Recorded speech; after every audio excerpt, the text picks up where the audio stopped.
How many times this week have you said yes to something you didn't want to do? How many times have you agreed to plans to take on extra work, or you have accommodated someone else's needs while your own to-do list kept growing? Here's a harder question. How many of those yeses came with a side of resentment, anger towards yourself? How many times did you say yes with your words, but no with your energy? Inside, you were saying, no, I don't want to do this. I just want to stay home. But what came out of your mouth was, yes, sure, I'll be there. If you're nodding your head right now, this episode is for you. Because today we're diving into the art of saying no. And more importantly, how to say no without drowning in guilt, shame, regret, fear that you're being selfish, and even a little case of FOMO. By the end of this conversation, you're going to understand why saying no is actually one of the most loving things that you can do for yourself and for others. Hey, beautiful souls, I'm Priya. Hey, beautiful souls, welcome to my channel. I'm your host, Priya. And before we dive in, don't forget to go to www.unmutewithpriya.com and grab my free training, How to Say No Without Feeling Guilty and Still Feel Like a Good Person. The links are in the description, and let's dive in.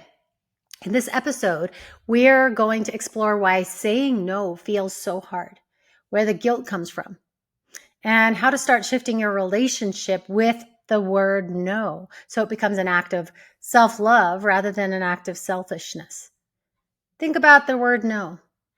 I can think of it in a few languages. No.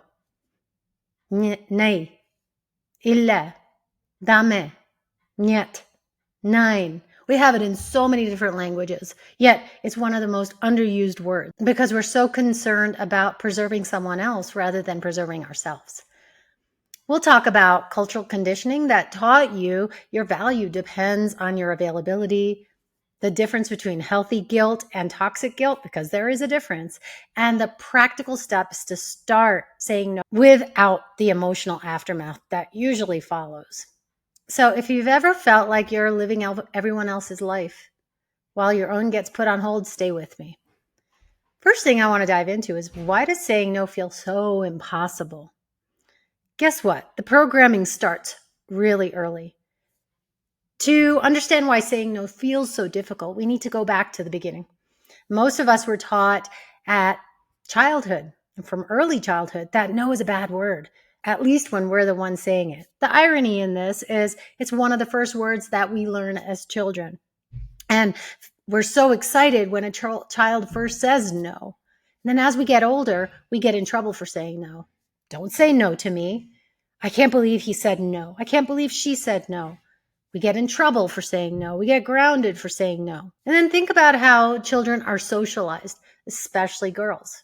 When you said no as a child to food that you didn't want to eat, to physical affection from relatives, or that kiss that somebody was planting on your cheek that you didn't want, how was that received? For many of us, our no was overridden, dismissed, or punished. We heard different things like, don't be rude, give auntie a hug, stop being difficult and just eat your food. You're being selfish. Your sister wants to play that game. Don't disappoint your father. Don't disappoint your mother. And the list goes on. We learned early that our boundaries were less important than other people's comfort. That being agreeable was actually better than just being true to ourselves.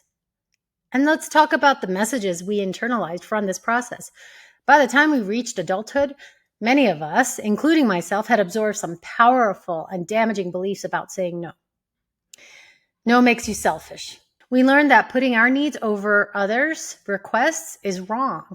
That good people, especially good women, good girlfriends, good friends, put others first. Here's another one. No makes you difficult. We saw that people who set boundaries were labeled as high maintenance, difficult, demanding, or hard to work with. Being low maintenance became a badge of honor. And what did that low maintenance mean?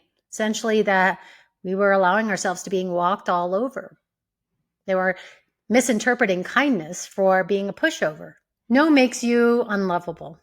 We learned that love is conditional on our availability and agreeability, that if we disappoint people, we risk losing their affection. And here's one. No makes you unreliable. We internalize the idea that being a good friend, partner, daughter, or employee means always being available, always saying yes, and always making it work. And for those of us who are from cultures where women's value is explicitly tied to service and accommodation, these messages are even more deeply embedded. The idea that a woman should prioritize her own needs is often seen as not just selfish, but a betrayal of cultural values. As I've said before in other episodes, when I was younger, I was told by people when I went to visit in India that the purpose of my existence was for procreation. So I just needed to be accommodating because that's what I was here for, is to say yes to my husband or whomever. Let's talk about the cost of automatic yes. When we can't say no, several things happen. We lose ourselves. We become so focused on meeting everyone else's needs that we lose touch with our own desires. What do we truly want? What do we truly desire? What are our preferences? And most importantly, what are our limits and boundaries? We build resentment, and every forced yes carries an invisible price tag of resentment, and that accumulates over time. Guess what else happens? We attract users.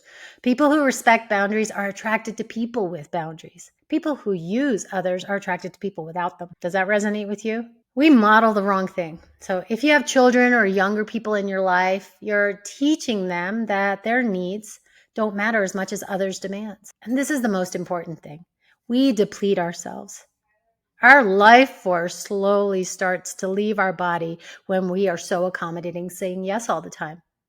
You can't pour from an empty cup, but that's exactly what saying yes all the time requires us to do. Now, I want to talk about guilt because that's an important part of why we say yes all the time, even though when inside we're saying no. There's two types of guilt, and not all guilt is the same.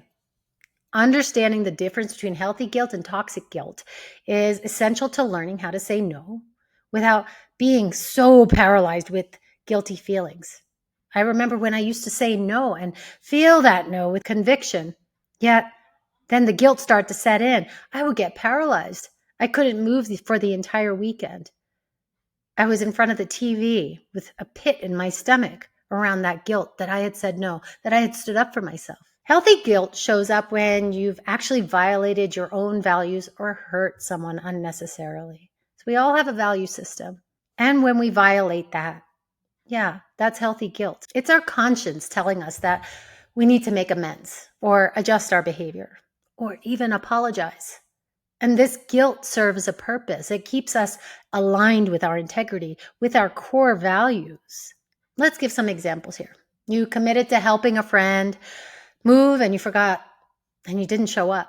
Healthy guilt prompts you to reach out to this person, apologize, make it right, and be more reliable in the future. Now, let's talk about the opposite of this, toxic guilt. Toxic guilt shows up when you haven't actually done anything wrong, but you've been conditioned to feel responsible for other people's disappointment, inconvenience, or emotional reactions. This guilt doesn't serve you. Guess what it does? It controls you. So here's an example. You decline an invitation to an event that you just don't want to go to. You know you just want to stay home. And you feel guilty even though you have every right to spend that time how you choose. Let's talk about why we feel guilty when we say no. That guilt that comes with saying no is almost toxic guilt. And here's why it shows up.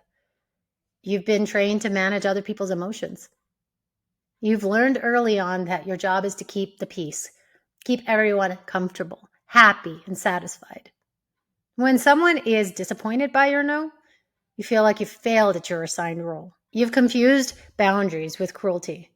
You've internalized the message that saying no to a request is the same as saying no to the person. That disappointing someone is the same as hurting them. Here's another one.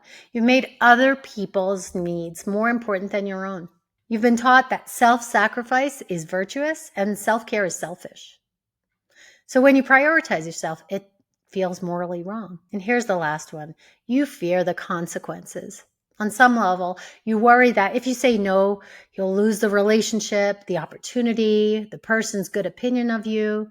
They'll break up with you. But here's something important to understand. Guilt is often used consciously or unconsciously, to control people who have been conditioned to prioritize others' comfort. When you say no and someone responds with, wow, I thought I could count on you. I guess I know where I stand with you. Must be nice to have that kind of free time. Well, I would do it for you if you asked me. Think about those things. Think of that guilt that they're trying to put on you.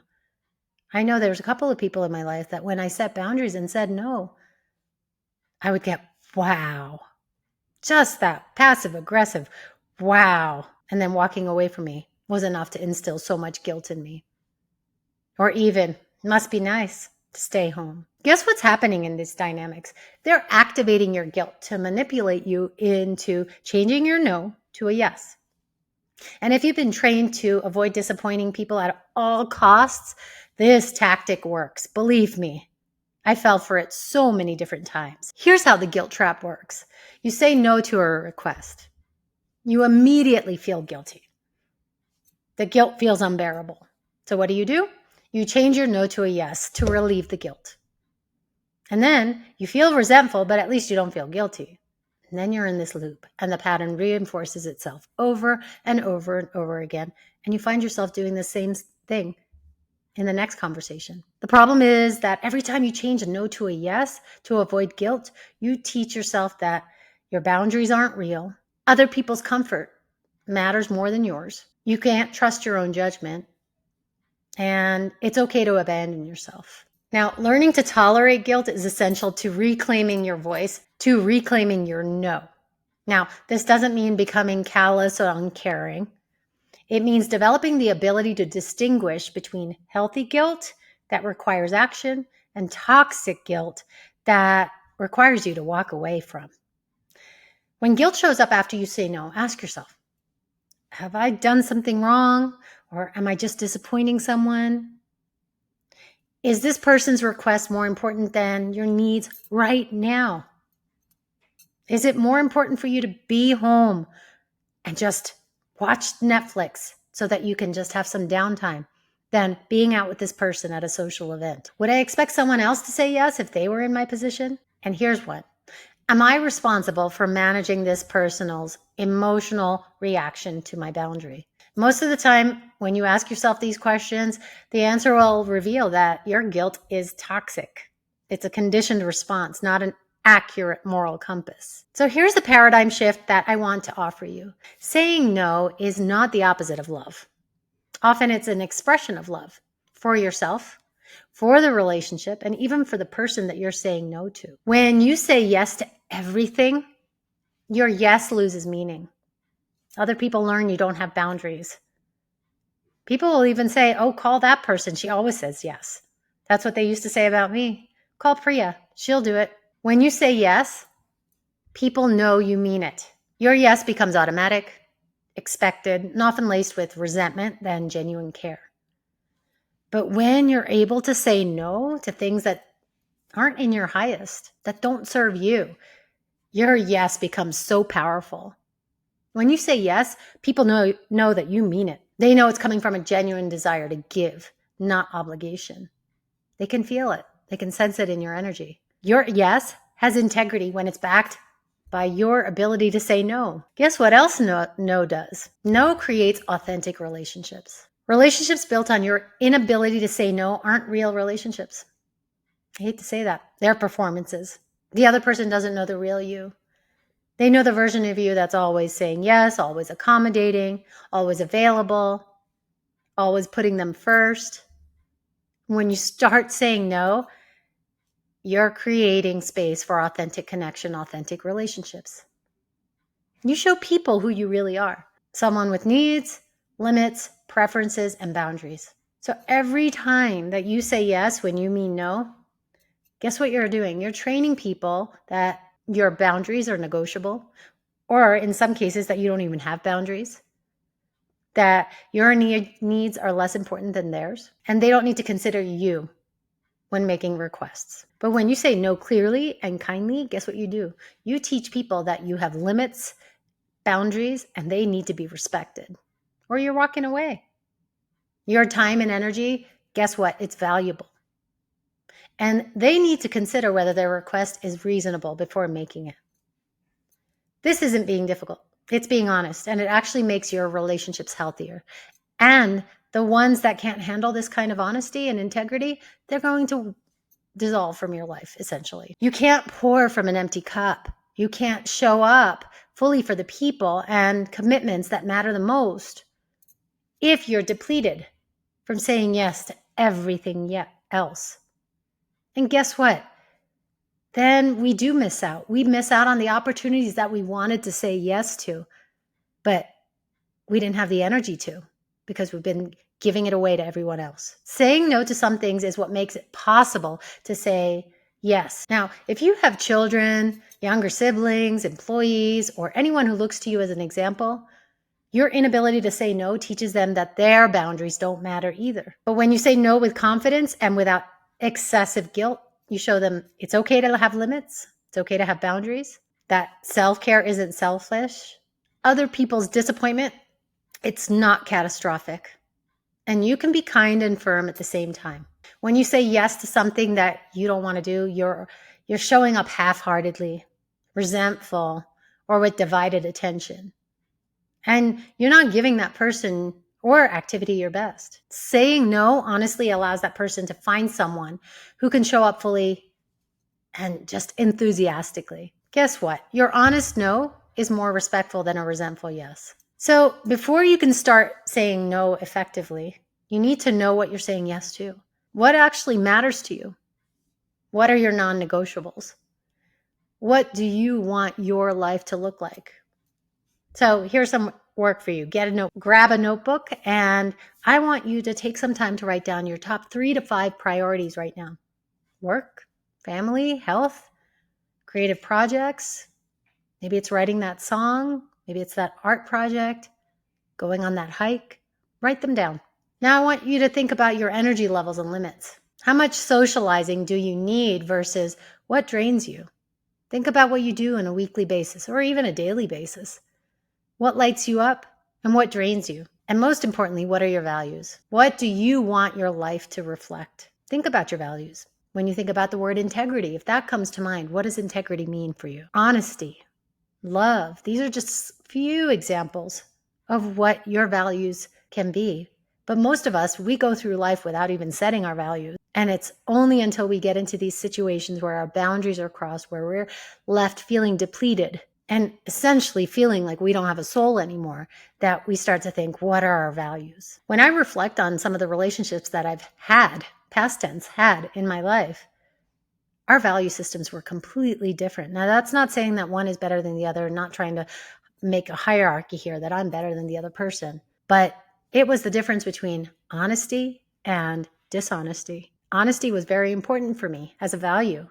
For this other person, it was more important to do things behind your back, to be dishonest. Honesty was not one of their values. So when you start to think about these values, start to see what is important to you and when a request comes in, you can measure it against these priorities. Does it align with what matters most to you? Do you have the bandwidth for it? Does it support your values or detract from them? Here's something that I want you to do next is stop saying yes immediately.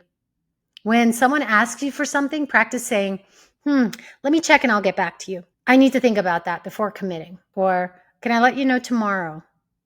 Maybe saying no right away is going to be uncomfortable because you're so used to saying yes all the time. So take baby steps. Just practice the pause. This pause gives you time to check in with yourself away from the pressure of that moment.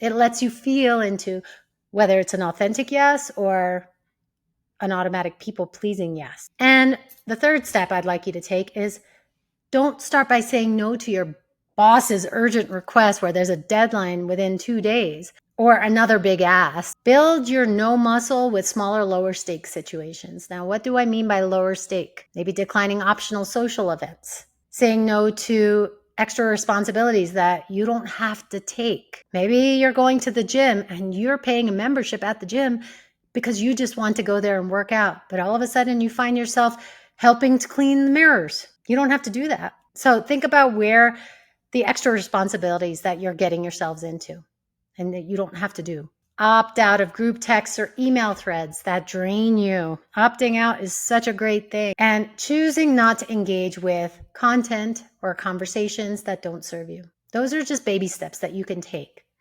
And as you build confidence with those smaller no's, you'll develop the capacity for harder ones. Step 4 is using simple, clear language. Your no doesn't need to be elaborate or heavily justified. In fact, the more you explain, the more you invite negotiation. Your no is not up for negotiation. Practice these responses. Oh, thank you. I appreciate the invitation, but I can't make it. That doesn't work for me, but thanks for thinking of me. I don't have the bandwidth for that. I love that one. I say it all the time. I don't have the bandwidth for that, or I don't have the capacity for it. Or how about this one?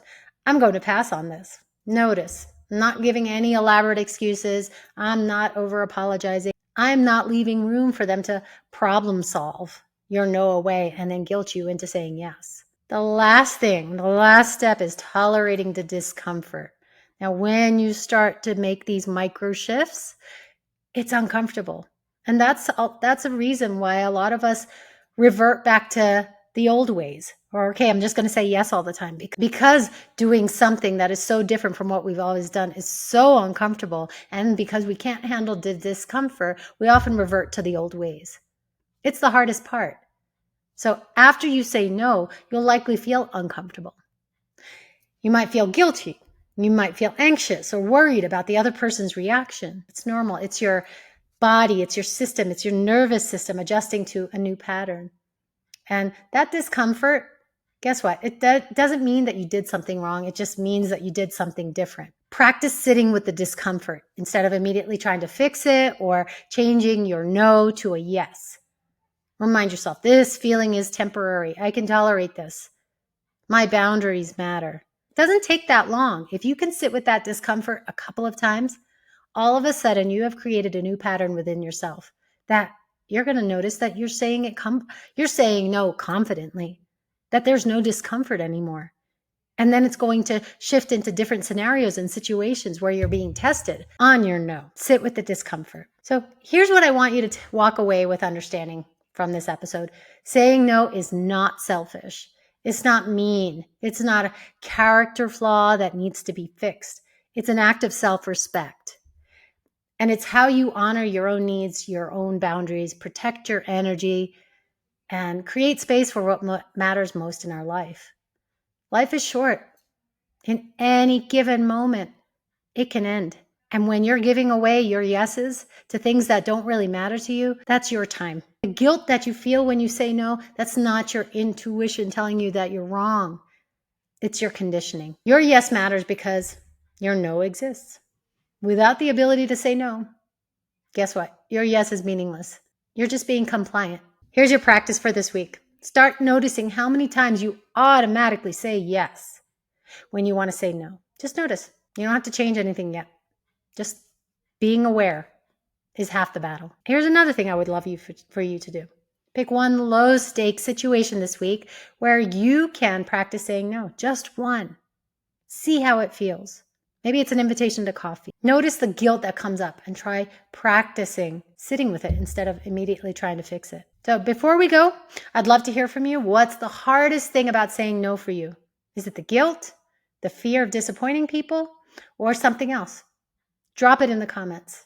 Let's have this conversation. And the more we share, the more we give others permission to actually start talking about this. Remember, every time you say no to something that doesn't serve you, you're saying yes to yourself. And you're worth saying yes to. Subscribe, like, and share if this resonated, and I'll see you in the next episode.